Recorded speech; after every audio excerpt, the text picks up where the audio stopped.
1883년 5월 미국 뉴욕강에 뉴욕강이 생긴 대로 가장 많은 인파들이 몰려들었습니다. 군악대 예포와 연주가 울려 퍼지고 대통령을 비롯한 많은 유명의 인사들이 군함 안쪽을 기다리고 있었는데, 이 군함은 살아있는 사람이 아닌 31년 전 저 북아프리카 튀니지에서 근무하다 사망한 존 하워드 페인이라고 하는 유해가 실려있는 군함입니다. 존 하워드 페인이란 사람은 위대하거나 살아있는 인물이나 대단한 사람은 아니었습니다. 평범한 사람이요, 작가에 불과했던 그 사람, 31년 전에 죽은 사람의 유해가 오는데 그렇게 수많은 사람들이 인파를 모여드는 것은 그가 지은 시 한 편, 남북 정전으로 인하여 남편과 아들의 전쟁터에 나가 죽음으로 인하여 가정이 무너지고 깨어진 그때에 그가 지은 시 한 편으로 인하여 인생을 살면서 가장 소중한 것이 무엇인가를 일깨워 주었던 그가 지은 시 때문이었습니다. 그가 지은 시는 우리가 잘 알고 있는 홈 홈 스윗 홈이라는 시입니다. 잘 알 겁니다. 여러분들도 즐거운 곳에서는 나로라 하여도 내 쉴 곳은 작은 집 내 집뿐이리, 내 나라 내 기쁨 내 길이 쉴 곳도 꽃피고 세우는 집 내 집뿐이리, 오 사랑 나의 집 즐거운 나의 벗 집 내 집뿐이리. 이 시 한 구절은 이 땅을 살아가면서 가장 소중한 것이 무엇인가를 일깨워 주었던 시 한 편이 되었던 것을 보게 됩니다. 많은 사람들에게 묻습니다. 인생을 살면서 가장 중요한 것과 소중한 것이 무엇입니까? 물을 때에 모든 사람이 공통적으로 대답하는 것이 있다고 한다면 가정입니다 라고 대답합니다. 가정이 행복해야 된다고 말합니다. 여러분, 가정이 어떤 것입니까? 가정은 우리 인생이 시작되는 것이고 배움의 장소이고 성장하는 자리이며 더 나아가 우리 인생의 마지막을 보내는 장소입니다. 그러기에 가정은 우리 인생의 행복과 불행, 더 나아가 성공과 실패의 가장 중요한 요소일 뿐만 아니라 우리의 자녀들에게도 가장 큰 영향을 미치는 아주 소중한 장소가 바로 가정입니다. 가정이 행복해야 되고 가정이 회복되어야 된다는 사실은 다 알지만 실상 우리의 가정은 그렇지 못함을 봅니다. 꿈꿨던 가정, 생각했던 가정은 원치 않은 여러 가지 일들로 인하여 무너지고 깨찢어질 뿐만 아니라 위기와 어려움을 겪으면서 가정의 아픔이 개인의 아픔으로 그치는 것이 아니라 사회의 아픔으로 더 나아가 나라의 위기로 이어지는 것을 보게 됩니다.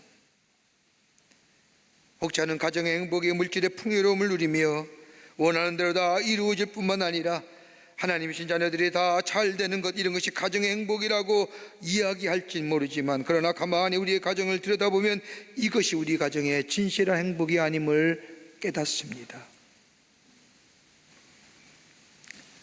진실한 행복은 하나님 우리에게 주신 이 가정 속에서 사랑을 배우고 더 나아가 다른 사람을 이해하는 이해력을, 배려의 마음을 배울 뿐만 아니라 인내와 더불어 인격이 되어지는 장소, 그래서 사랑과 기쁨이 넘치는 장소, 그 가정이 바로 행복한 가정의 모습일 겁니다. 오늘 본문의 말씀은 우리가 잘 알고 있는 나사로의 가정의 이야기입니다. 나사로의 가정의 이야기보다 마르다와 마리아의 이야기로 더 알려진 말씀이 오늘 본문의 말씀입니다. 오늘 본문의 말씀을 가만히 읽어보면 이 나사로의 가정, 세상의 기준으로 보면 그렇게 행복한 가정은 아닙니다.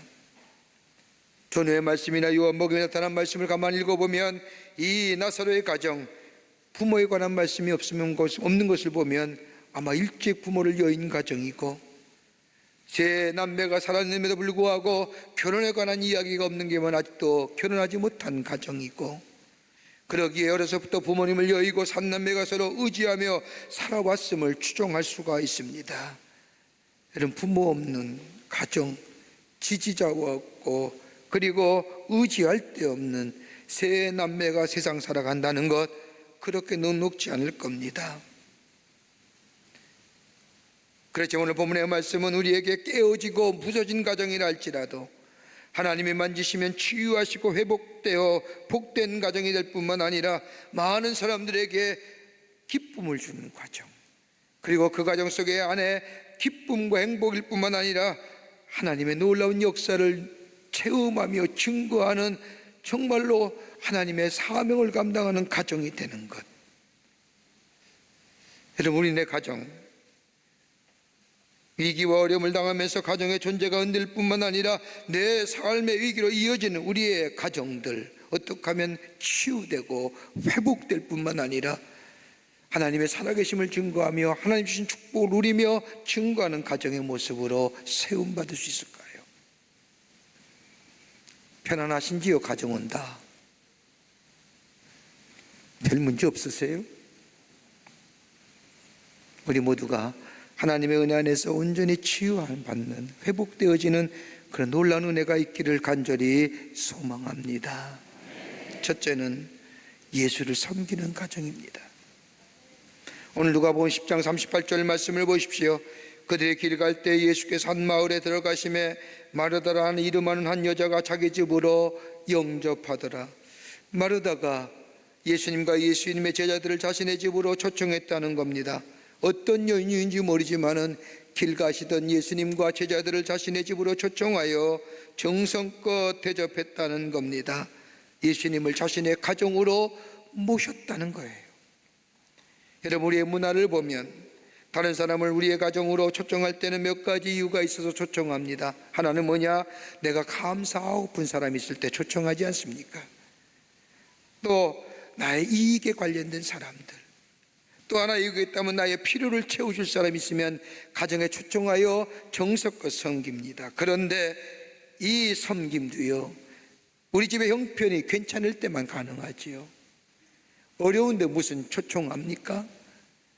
가정의 형편이 좀 나을 때에 가능할 뿐만 아니라 마음의 여유와 삶의 여유 있을 때에 다른 사람을 초청하여 섬기고 대접할 수 있습니다. 그런데 오늘 본문의 말씀에 나온 마르다의 가정, 이러한 초청할 수 있는 여건과 이유가 아무것도 없습니다. 가정의 자제가 초라합니다. 어렵습니다. 그럼에도 불구하고 예수님과 제자들이 가는 모습을 보니 마르다가 예수님과 제자들을 자신의 집으로 초청하여 섬겼다는 겁니다. 여러분, 다른 사람을 초청하여 섬기는 거 즐겨하는 사람이 있지만 대부분의 사람이 별로 원치 않지요. 그런데 성경 말씀을 가만히 보면 하나님의 사람들, 하나님께서 축복한 사람들을 가만히 보면 다른 사람을 초청하여 섬기는 사람들에게 하나님께서 하늘의 복을 허락하신 것을 보게 됩니다. 그 대표적인 말씀이 창세기 18장에 나오는 아브라함이 대접한 나그네 이야기입니다. 뜨거운 태양빛에 나무 밑에서 쉬고 있던 아브라함 눈에 세 사람이 그 태양빛을 맞추며 걸어가는 모습을 봅니다. 그들을 자기의 집으로 초대하여 정성껏 최선을 대하여 정성껏 대접합니다. 그럴 때에 부지 중에 천사를 대접함으로 놀라운 축복을 받습니다. 이삭이 얻게 될 것이라고 하는 예언과 더불어 하나님의 축복을 받게 됩니다. 섬김은 이런 놀라운 역사를 경험하게 됩니다. 그런데 오늘 마르다와 그녀의 가정이 예수님과 제자들을 초청하여 섬겼다는 겁니다. 근데 이때 시간이 어떤 시간이었느냐? 예수님께서 십자가에 못 박히기 전 예루살렘에 올라가신 중입니다. 이제 얼마 안 있으면 인류의 구원을 위하여 십자가에 달려 돌아가시는 그 예수님의 심정이 얼마나 복잡하시고 얼마나 특잡하셨겠습니까? 그때에 이 마르다가 예수님과 그의 제자들을 자신의 집으로 초청한 겁니다. 이것이 한 번만이 아닙니다. 성경 말씀을 보면 예수님은 유독 마르다와 나사로의 가정에 3번씩이나 유하신 것을 보게 됩니다.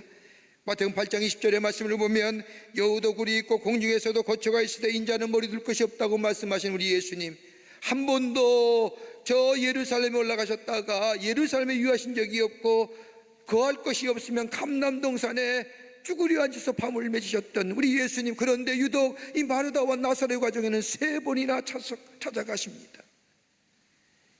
여러분, 우리가 사람을 만나면 다시 만나고픈 사람이 있습니다. 한번 가본 장소면 또다시 가고 싶고 머물고 싶은 곳이 있습니다. 이유는 단 한 가지입니다. 그것이 편하고 잘해주기에 만나고 싶은 사람 또 만나고 가고 싶으니까 또 갖고 싶은 겁니다. 아마도 마르다와 나사로가 예수님이 3번씩이나 예수님이 이 집을 찾았던 것은 다름 아닌 예수님을 편하게 해드렸고 예수님의 존재를 인정하기에 예수님이 그 집에 찾아가셨던 겁니다. 여러분, 다른 사람의 존재를 인정한다는 게 뭘까요? 2가지로 나타날 겁니다. 하나는 사랑하는 거예요. 여러분, 우리의 아내와 우리 남편과 우리 자녀들의 존재를 인정하는 게 뭘까요? 가장 좋은 표현의 방법이 뭘까요? 사랑이에요.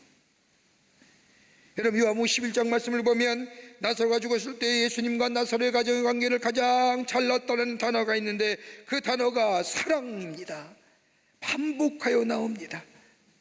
그러게 예수님과 나사로의 가정은 사랑의 밀접한 관계, 예수님이 나사로의 가정을 사랑하고 나사로 또한 예수님을 사랑했던 것을 보게 됩니다. 사랑하고 사랑받기에 예수님은 유독 이 나사로의 가정을 3번씩이나 방문했습니다.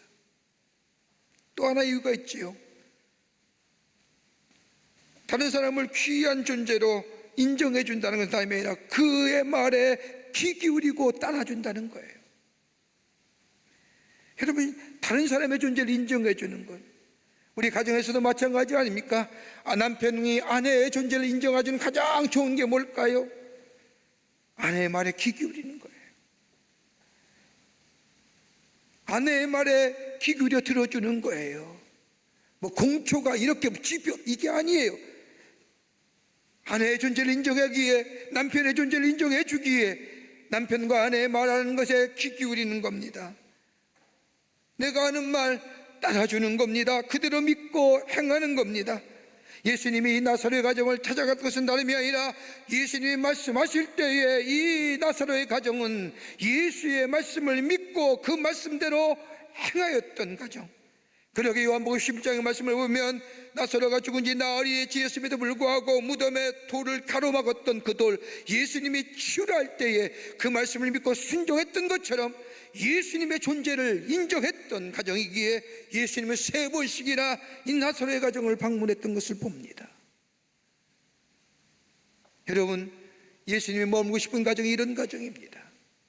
예수만 초청하여 섬기는 게 아니라 예수를 사랑하면서 예수님의 들려오는 말씀에 귀 기울일 뿐만 아니라 사랑한다는 표현한다는 것이 아니라 예수님이 우리의 구원의 주가 되실 뿐만 아니라 우리를 죽기까지 사랑하신 그 예수님의 사랑을 받아들이며 그 예수의 말씀에 순종하여 사는 가정 될 때에 그 가정에 예수가 계시는 가정이고 그 안에 기쁨이 있고 그 안에 새로운 생명의 역사가 창조되는 치유와 회복의 역사가 일어나는 아름다운 가정이 되는 줄 믿습니다.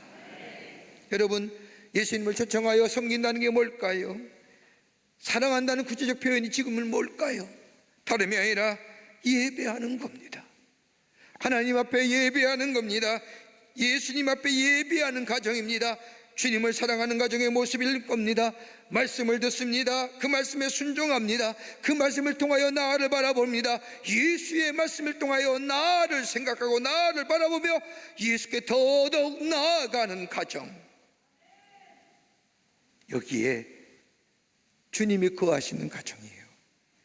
그 안에 비록 우리의 삶의 여정 가운데 상처나고 아픔이 있고 아픔이 있고 괴로움이 있다 할지라도 주님이 그 안에 계시기에 치유하시고 회복시키시고 새롭게 세우시는 역사가 있게 되는 줄 믿습니다. 예수 모시고 사는 가정입니다. 예수님을 초청하여 섬기는 가정 될 때에 하나님의 치유와 회복의 역사와 새롭게 하시는 은혜가 있게 됩니다. 2번째로는 영적인 부유함을 갖는 소유한 가정입니다. 오늘 본문의 말씀에 나오는 나사로와 마르다의 가정은 아픈 기억들이 많은 가정입니다. 성경의 말씀에 나사로와 마르다의 가정에 대한 기록은 나와 있지 않지만 예수님 당시에 3남매가 살아간다는 거 그렇게 녹록지 않을 겁니다. 슬픔이 있는 가정이에요. 일찍 부모님을 여였기에 슬픔이 있는 가정입니다. 항상 슬픔이 머물러 있었고 외로움이 있었던 가정이고, 또 하나 요한복음 11장의 말씀을 보면 두 자매가 의지했던 오라버니 나사로가 죽는 충격과 슬픔을 당합니다. 지금도 그렇지만 가장이 없는 가정 참 힘들지요. 사회적으로나 경제적으로 여러 가지 면에서 무너질 수밖에 없는 위기와 어려움, 죽은 지 나흘이 되어 냄새나는 그 오라비의 나사렛 무덤 앞에서 좌절할 수밖에 없고 절망할 수밖에 없는, 단순히 죽음의 무덤이 아니라 미래가 더 이상 죽는 희망 없음을 발견합니다.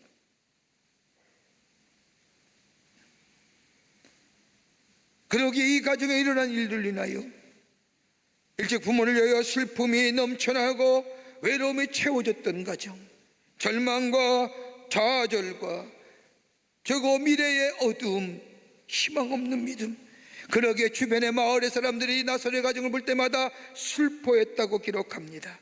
삶의 두려움과 미래의 불확실성 가운데 절망하고 좌절한 이 가정 속에 주님이 찾아오셔서 저들의 죽었던 신앙, 절망과 좌절의 자리가 아니라, 미래의 불확실성의 자리가 아니라 저들의 신앙을 미래의 생명력 있는 신앙으로 바뀔 뿐만 아니라 어둠이 빛하여 빛되게 하시고, 절망이 바뀌어 소망되게 하시고, 외로움과 좌절이 바뀌어 기쁨의 자리로 만들었던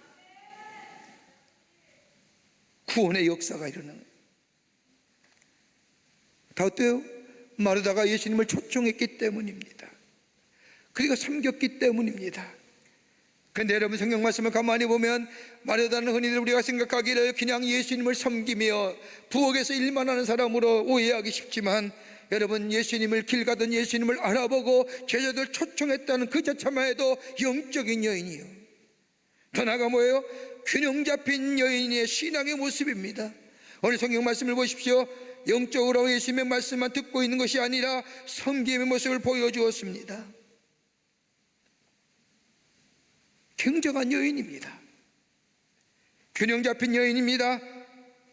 영적으로 말씀만 들을 뿐만 아니라 움직여 섬김의 모습을 보여주셨던 이 마리아, 이 마리다의 신앙의 고백을 바꿔주십니다.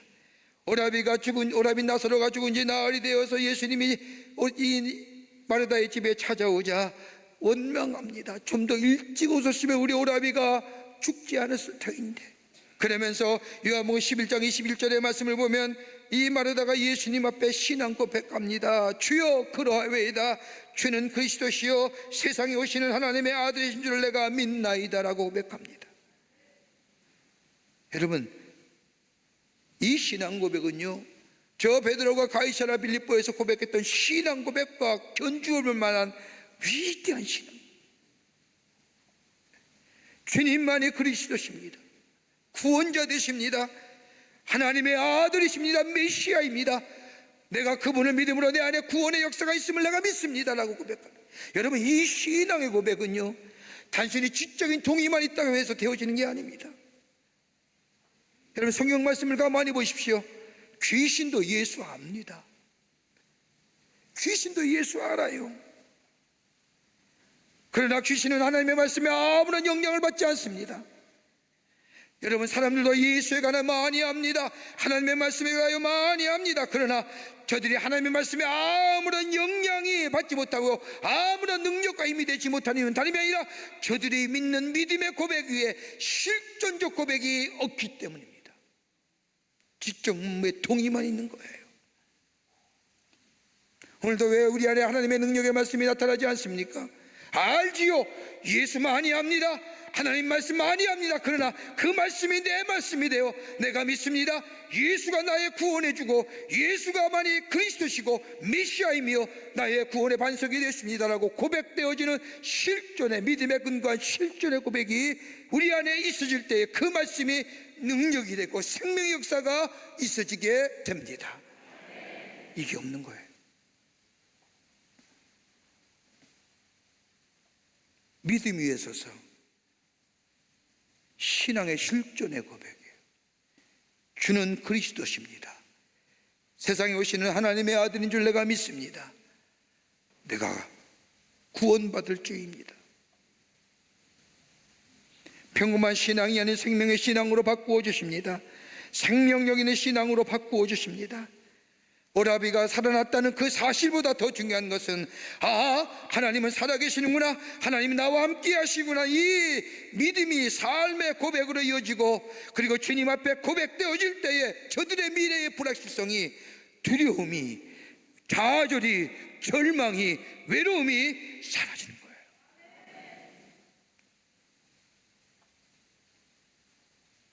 우리 안에 이 고백이 있냐 말이에요. 이 영적 부유함이 있습니까?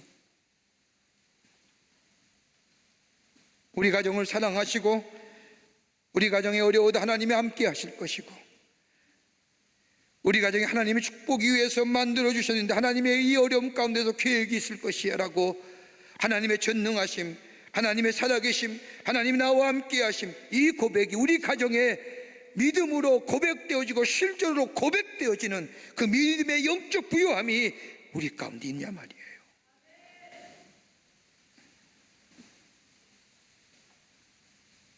이 영적 메모리가, 영적 부유함이, 영적 고백이 있게 될 때에 우리는 어떤 어려움이라도 넘어서고 비록 쓰러질지라도 다시 일어서라는, 어려움과 환난과 곤고함을 능히 이겨 승리하는, 새롭게 치유하시고 회복하시는 주님의 손길을 통하여 더 나아가 하나님의 축복을 누리며 사는 복된 가정 될 줄 믿습니다. 이거 가지고 사는 거예요. 우리의 가정이요. 끝으로 하나님의 거룩한 뜻을 이루어가는 가정입니다. 다른 말로 말하면 사명을 가진 가정이라는 겁니다. 한 개인에만 사명이 있는 것이 아닙니다. 하나님 우리 가정에 아름다운 남편, 아내와 멋있는 남편과 자녀 주신 것은 하나님 우리 가정에 하나님의 거룩한 뜻이 있다는 겁니다. 이 땅에서 먹고 마시며 즐기며 누리는 것이 우리 가정의 추구할 목표가 아니라 하나님 우리에게 아름다운 가정 공동체를 이루시게 하셔서는 하나님의 뜻하신 바가 있다는 겁니다.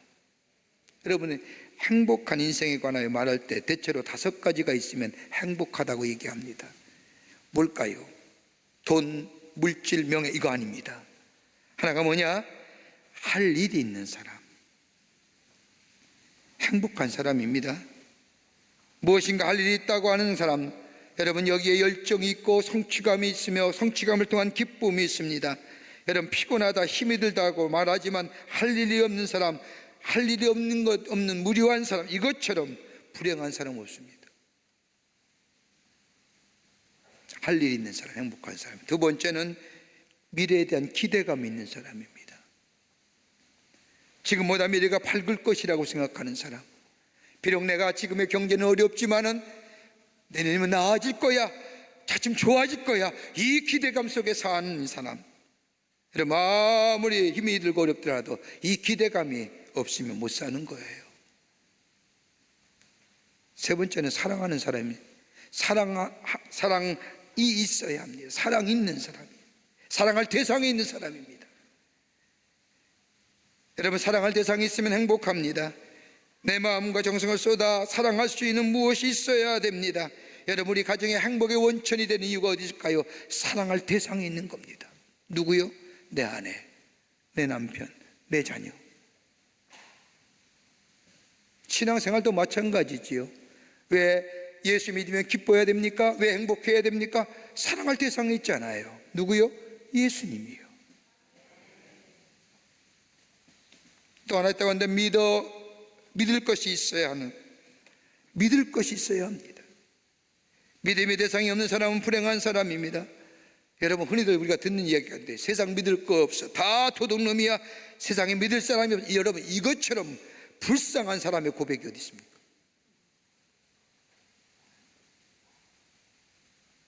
확실한 믿음의 대상이 있는 거, 나 이거 믿노라. 또 하나 있다고 한다면 사명이 있는 겁니다. 내가 해야 할 일, 이 일을 통하여 궁극적으로 나를 이 땅에 보내신 이의 거룩한 뜻을 이루어가는 것. 내가 이 땅에 살면서 잘 먹고 잘 살고 배부르고 배 터지게 살고 다른 사람이 어떻게 되든 관심 없이 살, 이게 아니라 나를 보내시고 나를 새롭게 하시고 나를 하나님의 자녀 주신 내 삶의 사명이 있음을 깨닫는 거예요. 이게 행복한 사람입니다. 이거 사라지면요 삶의 공허가 오는 거예요. 삶에 힘들어지는 거예요. 그러면 이게 없으니까 뭘 걸려요? 병 걸리는 거예요. 그 대표적인 병이 우울증이에요. 오늘 본문의 말씀해 보십시오. 마르다와 그녀의 가정, 비록 삶의 현실이 어렵고 힘이 든 가정에도 불구하고 그녀의 가정에는 예수 계시고 예수 만난 후에 분명한 삶의 목표가 생겼습니다. 오늘 마르다를 통하여 예수님을 섬긴 이 마르다의 모습을 본 그의 자매인 마리아, 그녀 또한 진정한 섬김의 모습이 무엇인가 보여줍니다. 요한복음 12장의 말씀을 보면 예수님이 십자가에 지시기 얼마 전에 이 마리아가 예수님 앞에 나아가 나디향이 가득한 옥합을 깨뜨리고 예수님의 발에 붓고 자신의 머리털로 예수의 발을 씻습니다. 여러분, 나도 한 근이라면 당신의 노동자가 1년 동안 벌어야 할 큰 돈입니다. 향유를, 그 비싼 향유를 예수님 앞에 깨뜨린다는 것은 이 향유 더 이상 다른 곳에 쓸 데 없습니다. 여러분, 결혼하기 전 처녀가 나들을 이 향수를 모으는 것은 다름이 아니라 결혼한 후에 그 향유를 깨뜨려서 남편을 부에게 붓으며 당신만이 나의 향기요, 내가 당신만의 섬김을 존재요, 내가 당신을 위하여 행복하기를 원한다는 표현으로 그 향유를 깨뜨려 남편에게 붓는 겁니다. 근데 마리아가 예수님께 부었다는 것은 더 이상 다른 곳에 쓸 데가 없습니다. 내 인생의 가장 기쁘고 황홀한 날이 바로 오늘이요, 내가 당신 섬기기로 작정한 날입니다. 나의 삶에 가장 의미 있는 것은 다름 아니라 당신입니다. 더 나아가 12장에 나오는 마리아의 행동 가운데 가장 중요한 것은 향료 다시 모으면 되지만 이 마리아는 자신의 머리털로 예수의 발을 씻는다는 것은 다름이 아니라 내 삶의 가장 귀중한 것으로 당신 섬기기로 결심합니다. 섬기는 자의 모습을 보여주는 거예요. 또 하나 있죠. 요한복음 12장 11절의 말씀을 보면 나사로가 죽었을 때에 나흘이 되어 돌무로 무덤을 가리웠을 때 예수님께서 돌무를 치우라, 나사로가 나오라 했을 때 나사로가 베옷을 입고 나오지 않습니까? 살아났지 않습니까? 그 살아난 모습을 보고 많은 사람들이 예수를 믿었다는 겁니다. 나사렛 때문에 많은 유대인이 가서 예수를 믿음이라. 다름 아니라 이 마르다의 가정이 예수 모시고 예수 안에서 새롭게 된 가정, 생명력 있는 신앙 가정, 다름이 아니라 그로 인하여 예수가 우리의 부활이요 생명이라는 것, 예수만이 소망이요 예수만이 영원한 생명임을 많은 사람에게 증언하는 자 되었다는 거예요. 여러분, 기억하세요. 사명 있는 가정은 절대 무너지지 않습니다.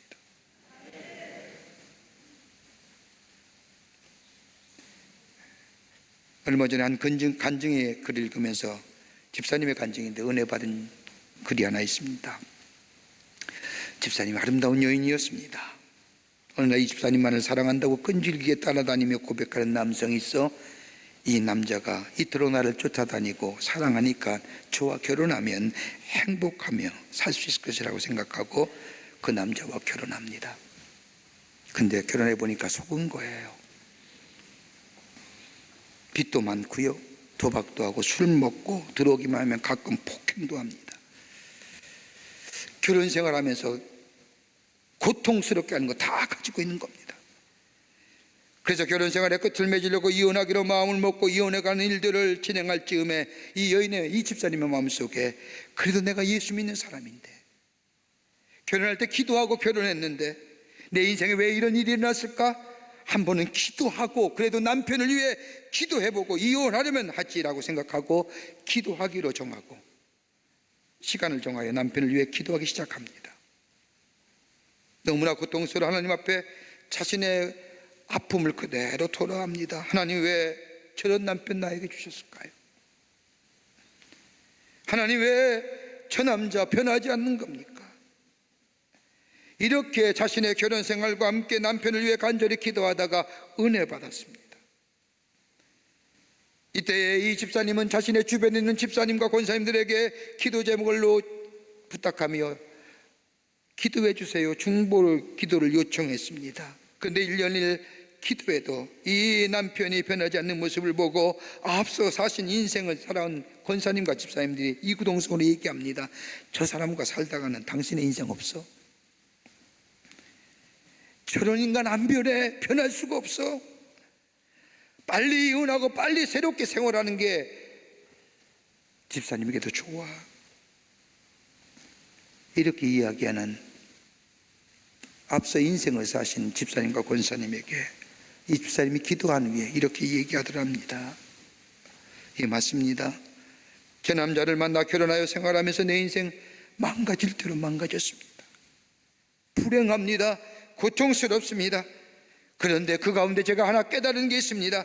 이 남자가 내 인생의 행복과 불행을 결정하는 요인이 아니라는 것을 기도하는 중에 깨닫습니다. 정말 인생에 의미 있고 보람이 있으며 행복하고 불행하는 것을 결정하는 이는 네 남자의 결정이 아니라 하나님께 달려있음을 제가 깨달았습니다. 제 인생 하나님께 있습니다. 제가 이제 이 남자와 살 수도 있고 이혼할 수도 있지만 제가 하나님께 기도하면서 이 남자가 하나님 앞에서 그럼에도 불구하고 자신의 인생을 바로 살아갈 수 있도록 나름대로 자신의 상처와 아픔을 가지고 그렇게 살 수밖에 없는 이 남자, 내가 이 남자와 이혼하게 된다면 이 남자는 폐인이 될 수밖에 없습니다. 내가 하나님 앞에 사명으로 이 남자와 살아보겠습니다. 얼마까지라고 말할 수는 없지만 하나님께 기도하면서 살아보겠습니다라고 말했다고 합니다. 저는 이 간증을 읽으면서 우리 다 공감하는 거예요. 그죠? 우리 다 그렇게 살아요. 아니라고 부정하는 사람 없을 겁니다. 여기 앉아 계신 분, 방송을 통하여 예배 드리는 분 가운데 하나님 우리 가정에 주신 것, 우리 아내와 남편 주신 것, 아름다운 자녀 주신 것, 이 땅에 배부르고 배 터지고 풍요롭게 기름지게 살려는 게 아닙니다. 사명 있는 거예요. 하나님의 가정으로, 예수 믿는 가정으로 세우신 것은 특별한 사명이 있습니다. 그 사명을 이루어가는 가정이 될 때에 하나님은 그 가정을 통해 영광 받으시고 더 풍성한 축복을 우리에게 허락해 주실 줄을 믿습니다. 이런 아름다운 가정을 이루어 가시는 여러분과 저와 되시기를 주의 이름으로 축원합니다.